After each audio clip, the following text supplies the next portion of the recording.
Leah Denmark Gordon was born in Raleigh, North Carolina, and graduated UNC with honors.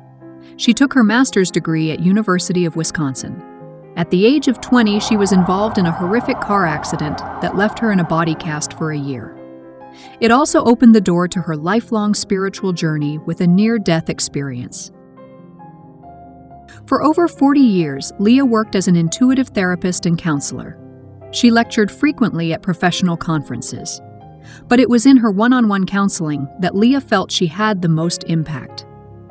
In her long career, she counseled people from all over the world and continued with her work even into the last months of her life, counseling clients from Texas to New Zealand.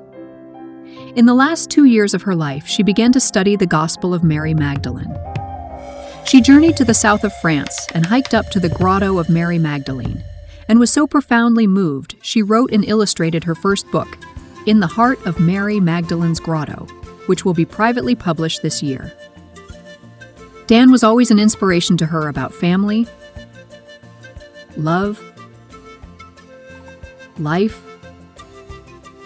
laughter, and religious beliefs that were shared and held dear in her families. She was a loving and beloved wife, a partner in travels, a partner in life and in adventures. She wore many titles in our families. She was a sister to Jay, a companion throughout life in the toughest of times from the very beginning.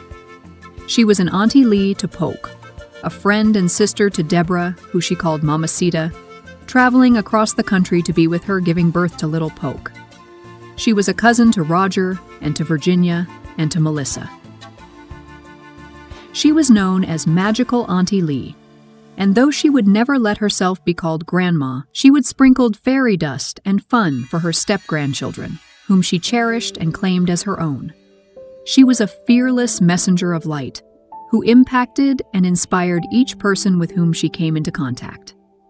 Her radiant smile, unrestricted energy, compassion, and sense of adventure were all a magnet to all who knew her, especially her friends and everyone that were lucky enough to meet her. Her favorite saying was, "Ever onward. May she now live in our hearts, ever onward. Kadima Tamid."